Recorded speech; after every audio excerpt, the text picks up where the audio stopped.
et messieurs, ladies and gentlemen, set to make her ring walk, faisant son entrée vers le ring. Elle est invaincue, elle a un jab d'enfer et une vraie passion pour la boxe féminine. She is undefeated, she has a tremendous jab and a true passion for women's boxing.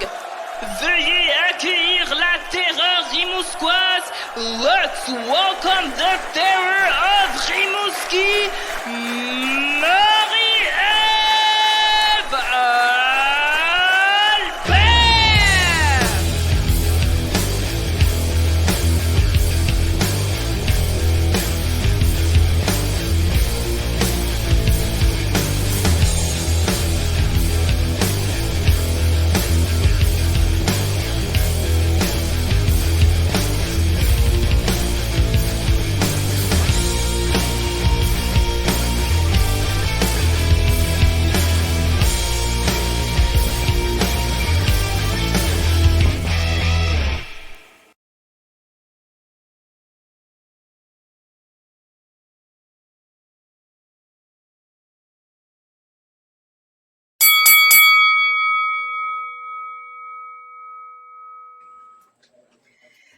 Bambola. How are you? Good. Nice to be here. Hello. How you doing? I am very fine. Last time we talked, you told me I have great news coming. You will see shortly. I cannot tell. And it was your IBO fight against Niorkis Carreño. Yes. It happened in December, and I see two belts at the back behind you. Yes. IBO, and this is my Canadian title, and now my IBO Bantamweight World title. Congratulations, first of all. How do you feel now that you're a champion? Do you feel motivated for what's gonna come? Is it business as usual for you? Yes, it's back to business. I mean, 2 days ago marked 2 months since I attained the world title. So yes, back already. to business. I know it just flies by. Back to working hard in the gym. I did feel super, super inhuman for like probably 15, 16 days. I didn't sleep for 3. It was the biggest high I've ever been on after, the more meaningful the win, obviously the more bigger of a high, natural high you're going to be on. So it came just before Christmas. Yeah, it took me like 2 weeks to like actually get like a full like 5 hours sleep straight. And I honestly didn't lay down and go to bed and close my eyes till like Wednesday. I fought on Sunday and I didn't go to bed and fall asleep till Wednesday. And I mean, you can really, I don't mean to bring this up, but you can really see that if athletes don't have something to do after their career is finished, something that they're passionate about and something that gives them that same kind of fulfillment, you can really see how a lot of athletes, kind of turn to alcohol abuse or drug abuse and this and that. Because the feeling is very similar in a way. It's a very high.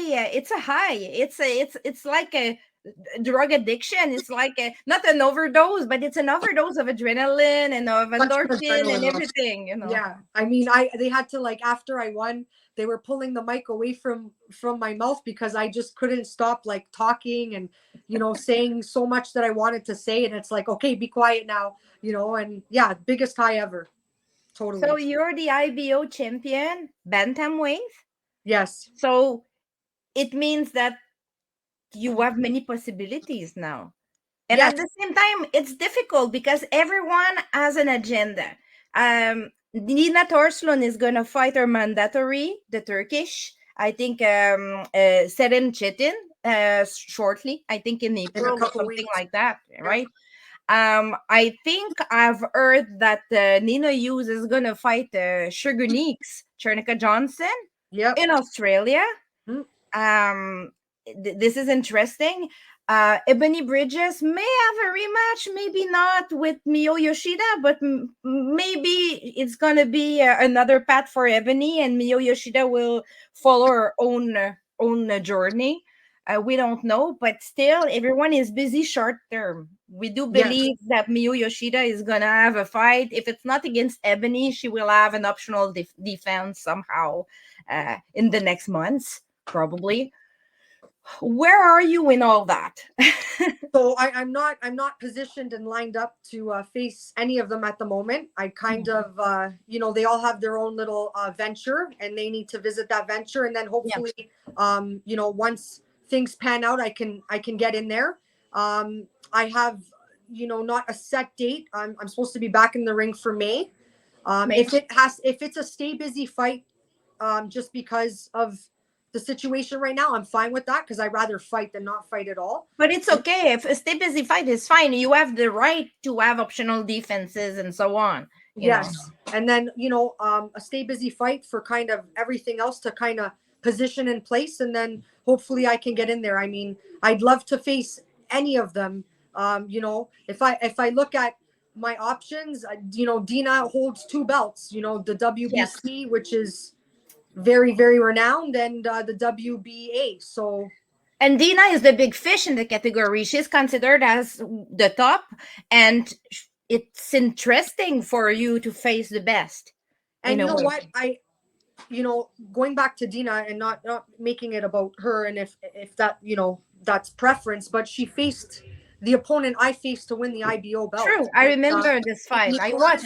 I saw this fight. Niorkis gave her a fight. It wasn't an easy sweep. It was not easy. It gives me an opportunity to assess and evaluate how I would do, because I beat Niorkis and adjusted very, very well to the game plan, and I came out unmarked, unhurt. To be honest, my coach said it was the worst idea ever, but I went for my MRI the next day for my license for 2024. He says to me, "What are you doing going to get your license the day after you just had a 10-round fight?" I said, "Listen," I said, "if I felt like I had a little bit of, punishment or anything, I would reschedule. But, it's very hard to get MRIs. You have to wait, whatever." So I just went, passed it, got my medicals for 2024. I'm ready to go. Job done.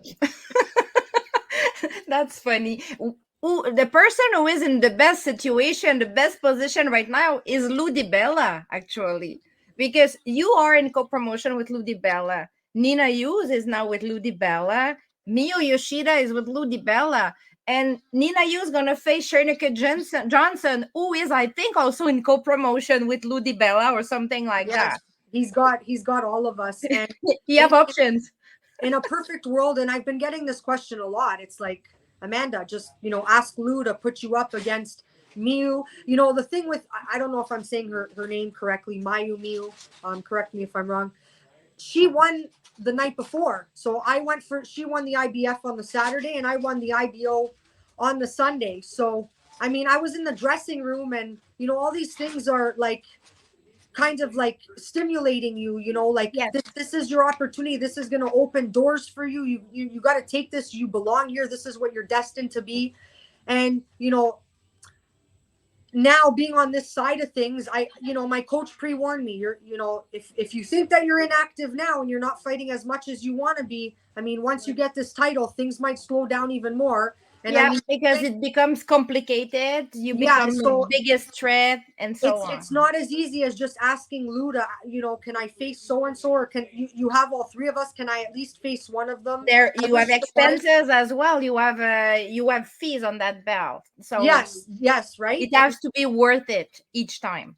Yes, and I mean, if it comes to me, now that I've attained this IBO belt, if it comes to me bringing the belt to the table, I want, there's a gap, right? I want, when it comes to equality in pay. And so if I'm going to bring the belt to the table, I want it to either be for another belt, or I want to be paid a great amount of money, money that I haven't seen yet. I'm working my way up to it, but money that I feel that I deserve. And when we talk about inequality in sports, I feel like I belong at the top, making as just money as the handful of female fighters that are doing very well for themselves. I feel like I belong there. So, I'm hoping this IBO belt, or the way I've performed and my record brings me to that level.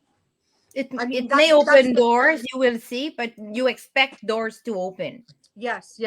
I expected them to open a little bit more than they have, but I'm not going to make that kind of influence me in a negative way. I'm going to stay positive and be patient and continue to train. And Yeah, being patient will be the key word here, because like May is okay. I mean, it's 5 months after you won the title, mainly 5, 6 months, let's say Mhm, that.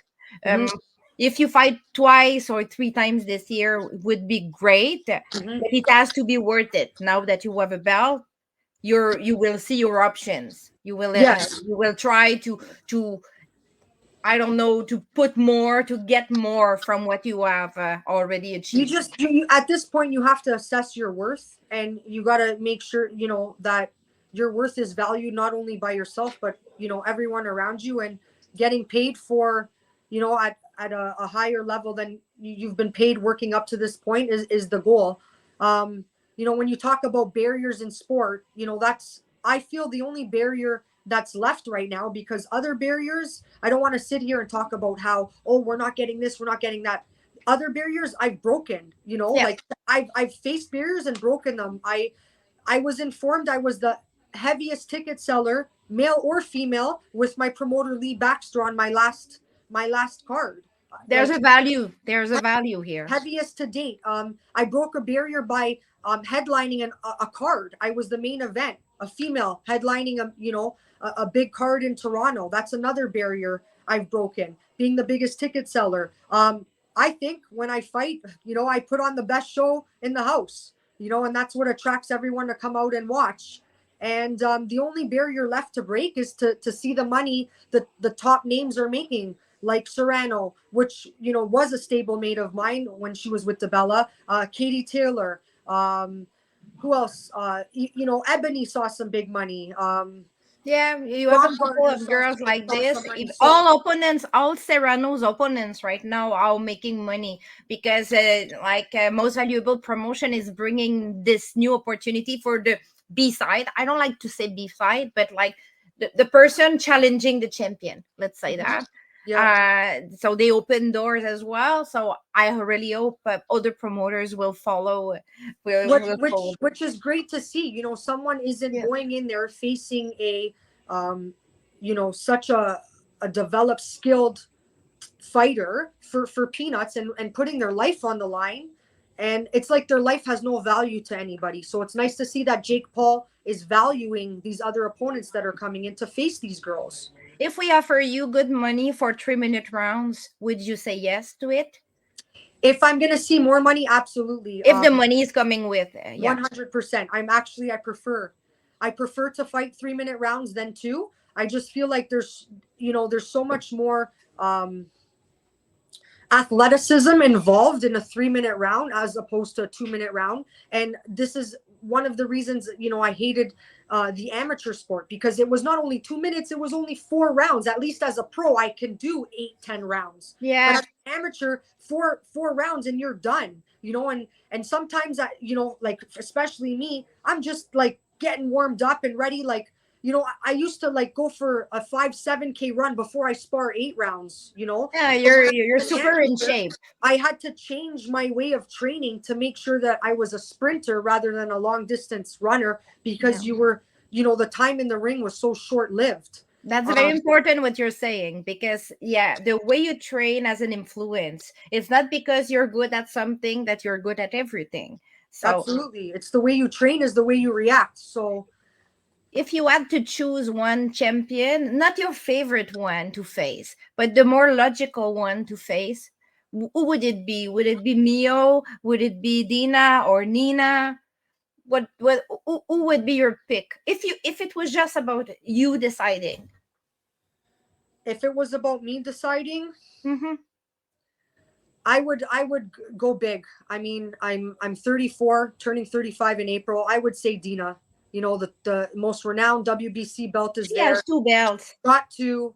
I would say her if I had the choice. Absolutely. Would you travel to face her if the opportunity was there? If it comes down to that, if let's say if I don't see anything happen by the end of this year when it comes to attaining another world level belt, and it comes down to that, I'm gonna say I'll do it, because I'm not gonna live my life with coulda, shoulda, never did, or what if. Waiting until your prime is gone, and Yeah, and then looking back and saying why. I rather, and I'm not saying that this is going to happen, but I rather try and fail than not try at all. They say fear kills more dreams than failure ever would. That's where I relate that quote to. I rather do it, give it my all, and try than not do it at all. Tell me, what do you want to show us that you couldn't showcase that much up to now? What's missing for us to know about you as a boxer? I feel like in one whole fight, I've remained very, very disciplined on the game plan that kind of shows, not that I'm a one-dimensional fighter, but for that specific fight, I've shown one-dimensional ability. Okay. So for this last fight, the whole game plan was to make sure that I used my footwork, my head movement, and I kept my left hand high because she had a big overhand right power shot. So you want people to know that you're not one dimension only. Yeah. So this fight, I stayed and I fought this girl on the outside. And it worked. Right?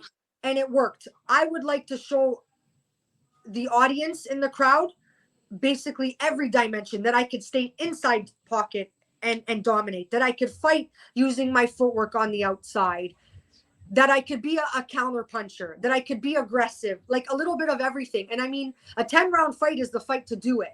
But because every fight that I've had, like, there was only probably one fight out of the 10 that I had that were an easy sweep. And that was last December. I came off my handbrake and the girl quit in the corner after round 3.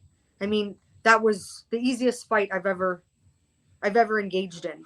It was fast. It was very fast. I remember this one. But yes, and there was pretty much not much competition there at all. But every other fight that I've had, so the other 9 fights, they've been challenging opponents. They've all brought skill to the table, relentlessness, skill, relentlessness, power. I mean, the girl that I faced in New York, I mean, her record wasn't clean, but wow, was she ever tough. She was a New York from the streets tough fight. Yeah. And I remember coming back to the corner and saying, this girl can crack and I gotta move. And then I came back to the corner after round 2 and I remember starting to throw like power shots. So I wasn't throwing as many because I was trying to make, a statement with like hurtful punches. And so like I kind of faced every kind of fighter in every fight, but I want to show the audience every kind of me in one fight. Yeah. So that's what I would like to bring to the ring. And that's a good way to sell yourself as a challenger. Looking back at all the fights, I still assess the best performance hands down for me. And the way that I'd like to fight again is the Amanda Galle that faced Shelly Barnett. Mm-hmm. But see, I can only do that depending on the opponent that I have in front of me. So every time I have fought after Shelly, I'm like, why can't I perform the way I fought her? Like, because it takes 2 to tango, as we say. If you need to have the perfect opponent to showcase everything you want to showcase, which is normal. And that's the kind of show and tell that I wanna bring forth again. Tell me, let's talk about boxing in general, because you follow boxing, you love boxing, you're some great fights are coming in your category, but also in other categories. I want your input about this, okay? Seniesa Estrada against Yokasta Valle for undisputed at minimum weight. What do you think about this matchup? I think it's amazing. I mean, I wish my fellow, past teammate Kim Clavel was there. I wish she was there fighting Seniesa. They met prior to her fighting Niorkis Valley, and you could see like she was introducing herself and saying we're next. So I wish she was there, and with time she will be again. I agree, because it's not done. It's not over for Kim Clavel. Kim Clavel is going to be back from Cuba. She was in Cuba for 1 month training Cuban style, which is good. It's different. And she is set to fight in spring, the next spring. April. I do April. believe at the end of the year she will be well positioned for a great opportunity again, because she lost like this. I mean, you were there. I was there. I mean, and you gotta look to these girls, and that's why age is just a number. But I look up to, people like Kim Clavel, because it's like, don't count me out. Mhm. She lost. She's back training hard in Cuba. It was, a small loss, and she's picking herself back up. She'll probably have a great tune-up fight comes April in Montreal, and then once again wait to see how things venture out, and then get in there again. Going back to your question, I think it's going to be a very, very back and forth fight. And whoever does win, it's going to be a close decision. I feel like it's going to replicate what happened with Timofeo and Ortiz, last weekend. It's going to be a 15-12, 15-13, like Yeah, small margin. it's going to be a very close fight. I don't think there's going to be a knockout. I think it's going to be a decision, maybe a split or close decision, Yeah. very close decision. Some days I'm saying, oh, Yokasta will win this because she has the momentum. I feel Yokasta is such in great shape. In all her last fights, she was just perfectly on point with what she was doing. I saw Senisa having a little bit more problems when she faced the Argentinian Judica. But other days I'm like, oh no, Senisa will bounce back. And I think Senisa is strong enough to get that. So it's 50-50. Yeah, I agree. It's going to be a great fight to watch, a great fight for women's boxing. What do you think about your fellow teammate Nina Hughes facing Charnika Johnson in Australia? This is a this is a big thing. She's traveling with her belt to Australia to face a very tough girl. I think Sugar Neeks is going to beat her. You think so? Yeah, just timing, not to say or put anyone down, but the career, like where Nina Hughes is positioned right now in her career, and Sugar Neeks is a little bit more fresh, definitely more powerful, more bigger. She's coming down from a heavier weight, and Yeah, so she will be big in the ring. yeah, that's a major strategy, and why boxers do it. It's because it's beneficial, right? So I definitely think Sugar Neeks, hands down, will take it. What do you think about Elise Cotney facing Ségolène Lefebvre? Ségolène Lefebvre, very shortly, for the unification of the super bantam, one category on top of it. Yeah. Scotney's tough, and she's got a diversity to her as well when it comes I to think it's a 50-50 fight, and I will tell you why. Ségolène is very tough to face. She has this ring intelligence, long arms, and she has a reflex boxing that is so interesting. The counter attack is very interesting as well. I think Scotland has never fought someone like her, so it could be a big plus for Ségolène. However, Scotney has way more power and way more volume. So I don't know where to put myself. I'm like the same. I think the power is interesting for Ellie, but she will need to find Ségolène. So I don't know. This is boxing, right? Anything can happen that night. We can base decisions on what we see, but I mean, it's who shows up in the best version of them that night. Sometimes the two best are a very bad match. Right? Yeah, it can happen. I gotta major kudos to Eddie Hearn, and the busyness and the volume of the female fights going on in the UK is just, I wish that would be in every backyard of us female fighters, right? Just because it's just nonstop. There's a great fight every week from these girls from the UK, and can we expect to see you in Quebec fighting again this year? Maybe.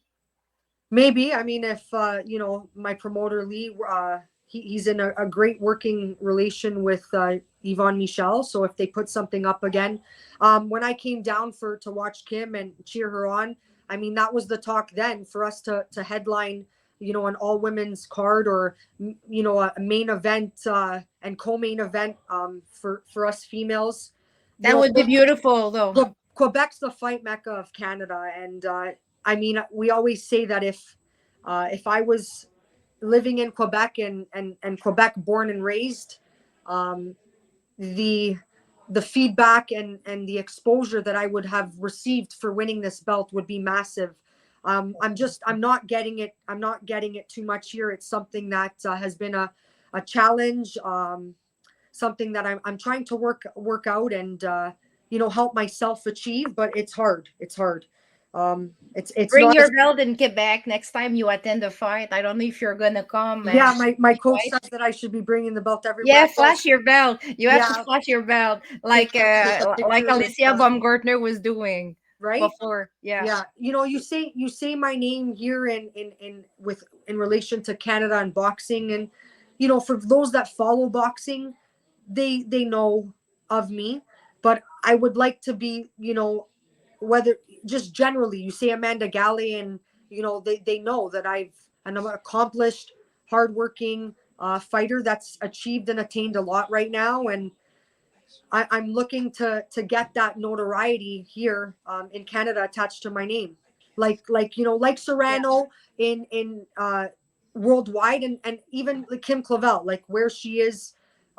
She's in the right spot right now. She has exposure. She is known. So I'm lacking a little bit of that, but you know, after the fight in December, I mean, it was the end of the year towards Christmas break. So I was in the gym, you know, for hour and a half. And then I was devoting, you know, a couple hours of my day trying to find the right people to contact to give me that, you know, to give me that exposure. If just before we finish, I don't see you anymore. Yeah. Hold on, I lost you. There you are. Oh, here you are. Okay. Just to finish, if I have to wish you something, what would you like it to be for this year? For this year, one wish. For this year, another belt under my waist, another belt on my shoulder, over my waist. Major belt, one of the 4 big ones. One of the 4 big ones, absolutely. Okay. So I hope for a healthy 2024, an active one, and another successful, you know, trial to my road to undisputed. Road to undisputed will be your hashtag for this year. So thank you so much, Amanda. I wish you the best. We will follow your journey for sure. 100%. I'm so excited about what's gonna follow, because even if the division is stacked with talent and, you know, opportunities are not so common, even if Yulu has everyone under him almost with all belts, I do believe you will have an opportunity soon. I do believe it will work for you. Yeah, there's got to be a door, and you know, I got to give a big thank you to Lee Baxter. He's totally like jumped on the opportunity. Lee believed in you since the beginning. Yeah, he's invested a lot of time and jumped on opportunities, and you know, him and my coach, they're brainstorming all the time, and every time they come up with some good idea or a possibility of a door being open, they're right on it. He's been right on it. So I just got to trust the process and trust my team, and that I'll get that. My job is to stay active in the gym and keep grinding, so that when the opportunity does present itself, and if it doesn't, when we go after it and get it, that I'm ready. You will be ready, I'm sure. And I hope to see you in Montreal. I'm going to try to come out and support KK. So, I will try to be there as well. I hope if so, we will have a quick chat there for sure. Perfect. Thanks for having me. Thank you so much. Home, and we'll see you again.